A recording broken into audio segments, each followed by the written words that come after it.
Est-ce que Marc Brice et les Lions Indomptables sont en train de suivre la Copa América et l'Euro?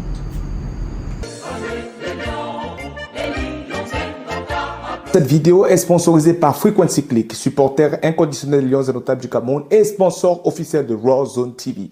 Avec Frequency Click, tu as accès à du contenu qui te permet d'apprendre toutes les bases et les fondamentaux du marketing numérique pour pouvoir lancer ta propre entreprise en ligne.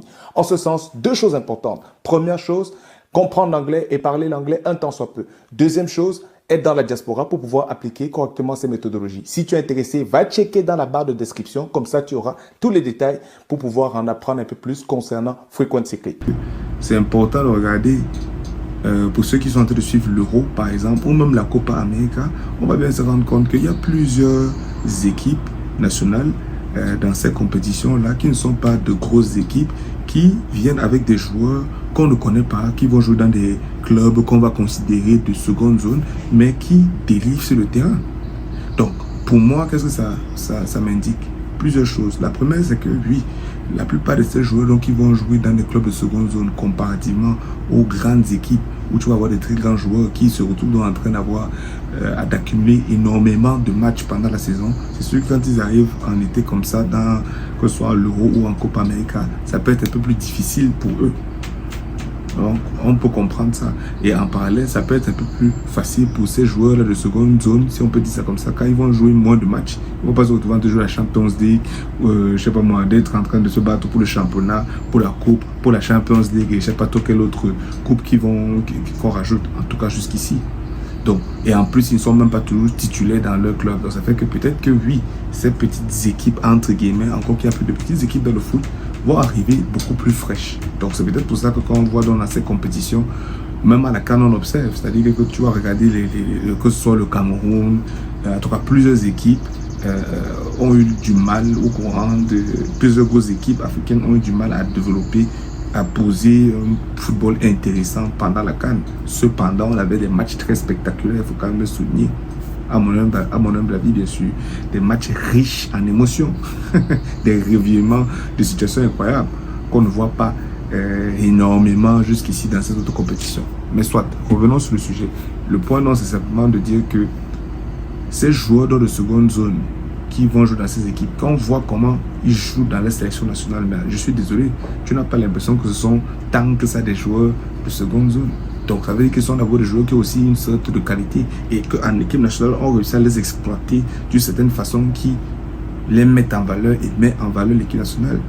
Moi, je pense qu'on doit véritablement observer, si je prends une équipe même juste comme la Géorgie à l'Euro. Hein? Si vous regardez, vous avez vu comment la Géorgie de Willy Sagnol a joué. D'accord, elle est sortie en 8e, mais je suis désolé, c'était une équipe, pour moi, avec la Turquie notamment, qui te posait un ballon. Et quand tu vas regarder le statut des titulaires de ces équipes, est-ce qu'on va venir dire que ce sont des équipes dans lesquelles il y a des gros joueurs? Il y a quelques joueurs qu'on connaît, hein, Cava, j'oublie le nom du deuxième attaquant, mais soit, et même Cava joue à Naples. On ne va pas venir dire que Naples, c'est, je sais pas, le Real de Madrid ou quoi que ce soit.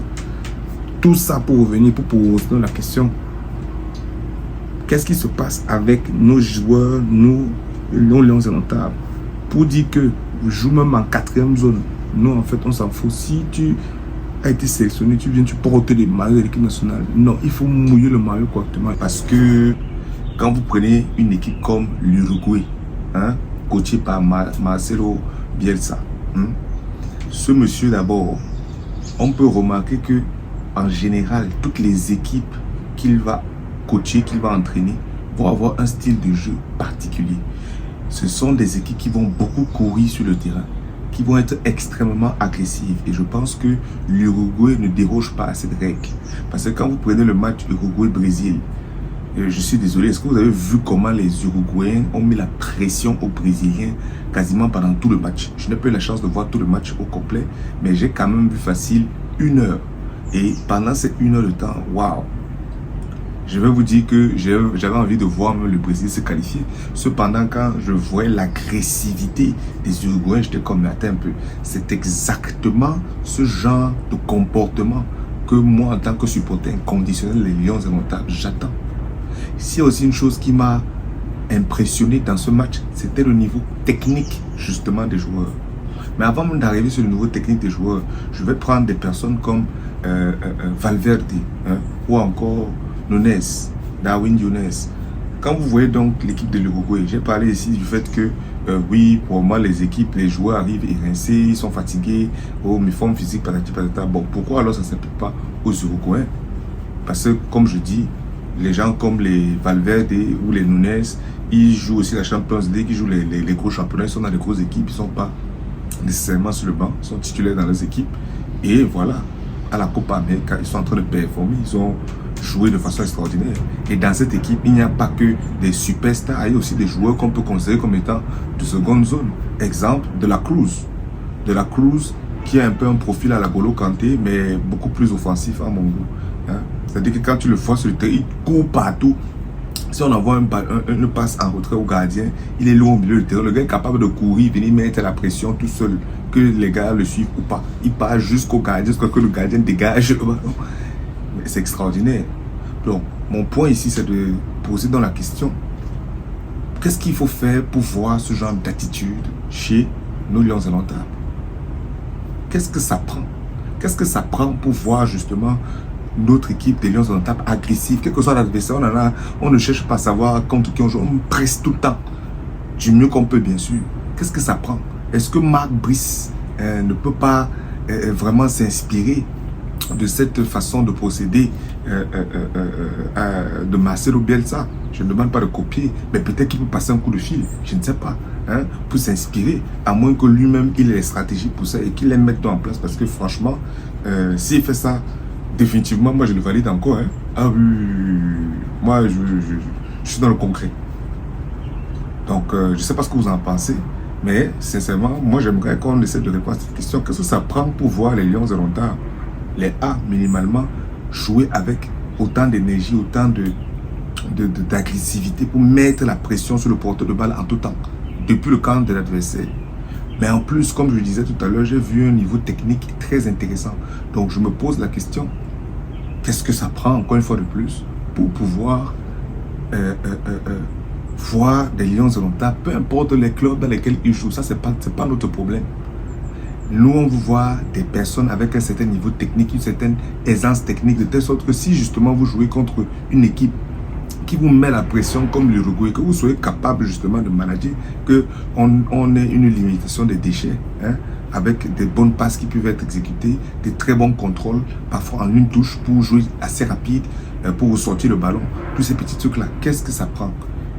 De mon point de vue, ma petite idée, c'est quelque chose qu'il faut bâtir, qu'il faut construire. Et ça commence justement par le football jeune et à travers les sélections nationales jeunes, dans les U15, U17, U20.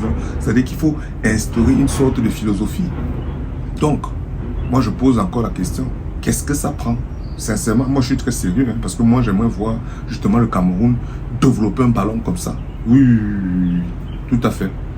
Parce que je pense que ça peut être un avantage. Je ne dis pas qu'il faut jouer comme ça tout le temps, à tout bout de champ, mais ça doit faire partie des éléments de la palette de l'équipe. Parce que s'il y a un truc qui moi me dérange au cours des dernières années, quand je vois les Lions, ils sont toujours nonchalants, un genre, là, tu ne comprends pas.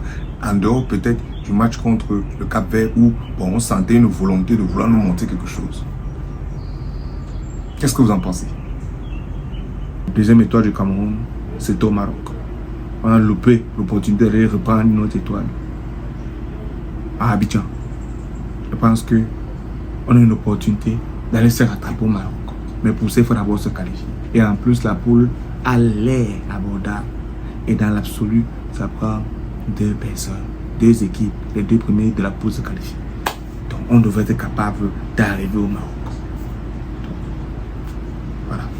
Si ce n'est pas déjà fait, prends le petit temps pour checker cette vidéo dans laquelle justement nous passons en revue